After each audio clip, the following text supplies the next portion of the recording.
দিশহাৰা সপোনৰে মাজতে হেৰাই হেঁপাহ নিৰাশাৰে থুপি তৰা উজাগৰি জোনাক ভাগৰি নাভাগৰা দুহাৰ মেলি আশাৰ দেউখা মনৰ কোঠাত প্ৰতিদিন জীৱনে বাট কিয় হেৰুৱাই ৰিক্ত ৰজনী পোহৰে ৰিক্ত ৰজনী ৰিক্ত ৰজনী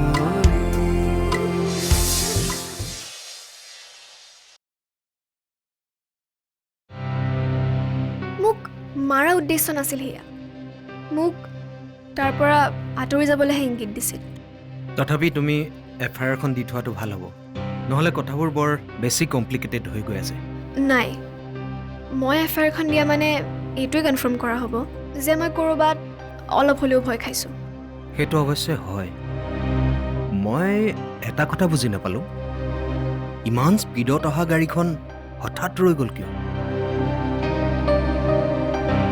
আৰু এই ড্ৰাইভাৰজন বৰ্তমানটো ড্ৰাইভাৰজন মেডিকেলত আছে অকণমান চেঞ্চ আহিলে দুটামান কথা গম পোৱা যাব যদি আগৰবাৰৰ দৰে এইবাৰো নিৰ্দেশ হয় সেইবাৰ নহয়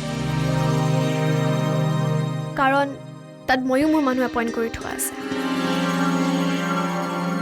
এটা কথা মন কৰিবলগীয়া যে তোমাক আন কোনোবা এজনে বচোৱা যেন লাগে এই গোটেই ঘটনাটো শুনাৰ পাছত মানে ইমান স্পীডত অহা গাড়ী এখন হঠাতে বিকল হৈ নাযায় সাধাৰণতে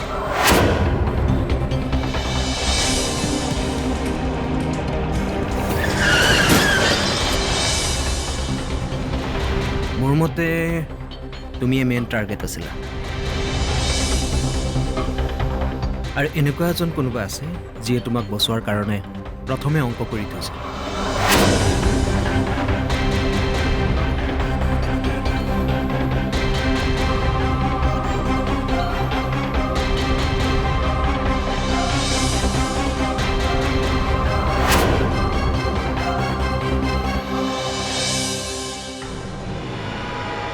কি হ'ল নাই একো হোৱা নাই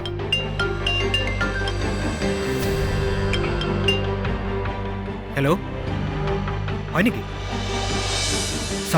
চাব্বাছ খাকি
এতিয়া বুজিলা তুমি মিডিয়াৰ পাৱাৰ মইতো এইটোৱে বিচাৰিছিলোঁ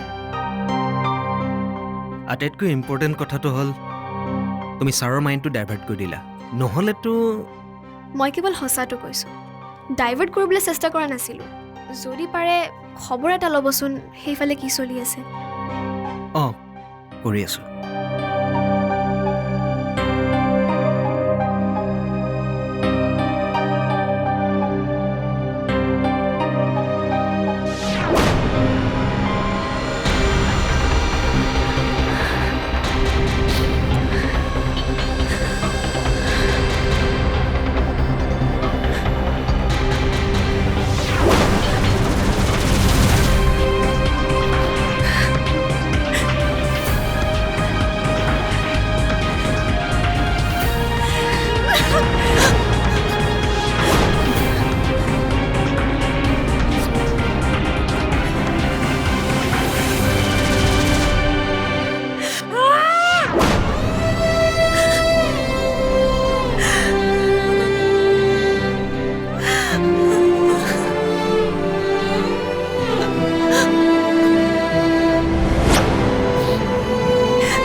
আজি এটা ভাল খবৰ আছে মই যে কৈছিলো অনুপম বেজবৰুৱা তেখেত যে এইবাৰ ফচিব সেইটো কনফাৰ্ম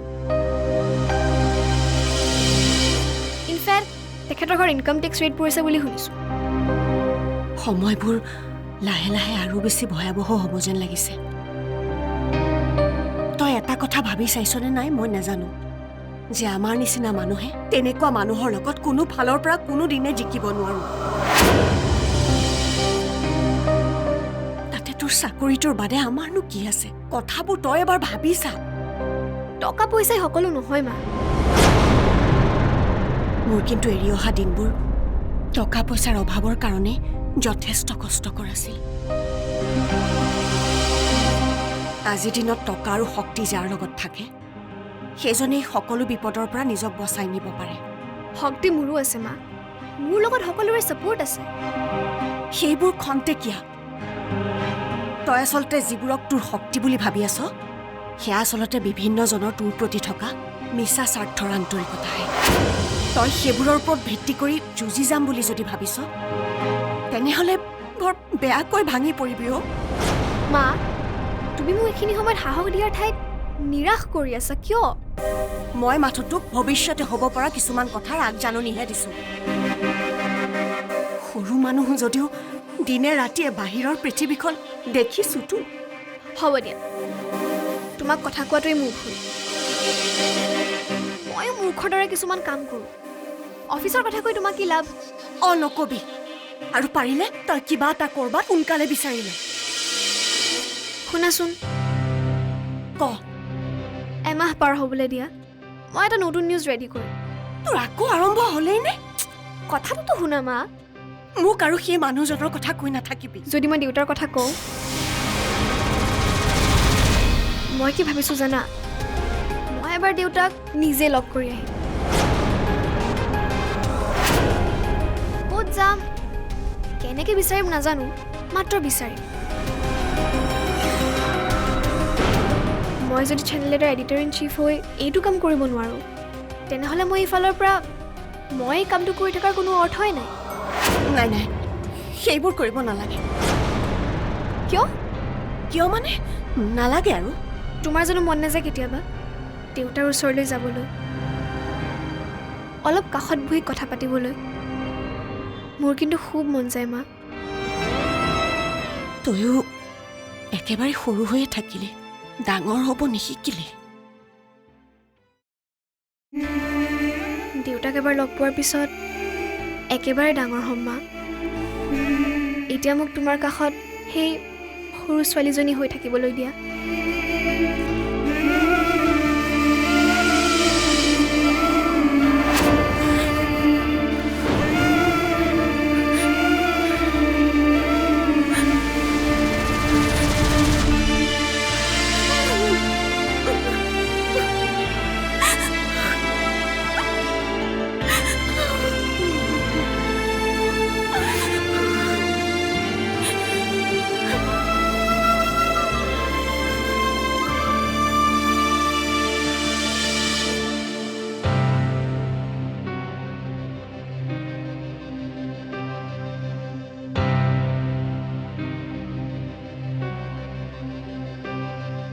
মই এতিয়া সঁচাকৈ জেললৈ যাব লাগিব নেকি পাপা? মোৰ দেখোন ভয় লাগিছে। মই উচিত কথাৰ বাবেহে মাত মাতিছিলোঁ, তোমাক কৰা অন্যায়ৰ বাবেহে মই মাত মাতিছিলোঁ। এতিয়া যদি তাৰ বাবে মই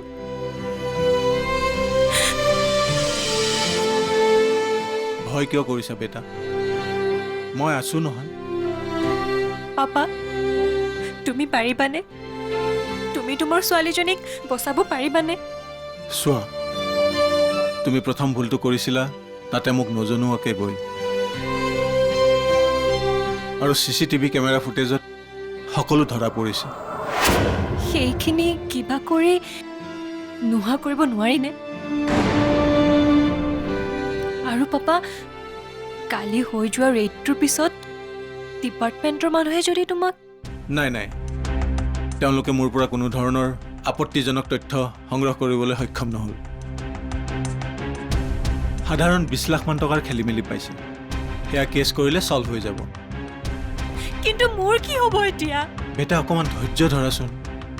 মোলৈ কিমান কল আহি আছে তুমি জানানে? মই কাৰো লগতে একো কথা পাতিব পৰা নাই। সকলোৱে কেৱল এটা কথাই সুধিব, তুমি কি কৰি আছা? পাপা, মই তোমাক ইমান দুৰ্বল বুলি কেতিয়াও ভবা নাছিলো। মাতো, মই দুৰ্বল নহয়। নহয়, মই দুৰ্বল। মই কেৱল এই খেলখন কেনেদৰে খেলিম তাকেহে ভাবি আছো। হাজৰিকাও মোক ৰেছপণ্ড নকৰা হৈছে। দেখিলা, চকু মুদি বিশ্বাস কৰাৰ ফল দেখিলা? তুমি যদি আজি পলিটিকেলি ইনভলভ হৈ থাকিলা হয়, তেতিয়া তোমাৰ সন্মুখত হাজৰিকা আংকলৰ দৰে পুলিচবোৰে মূৰ তল কৰি থিয় হৈ থাকিলে হয়। এতিয়াও থাকিব। আৰু অলপ সময় অপেক্ষা কৰা। তোমাৰ সেইখিনি সময় কেতিয়া আহিব পাপা? মই থানাৰ আলহী হোৱাৰ পিছত নে কি?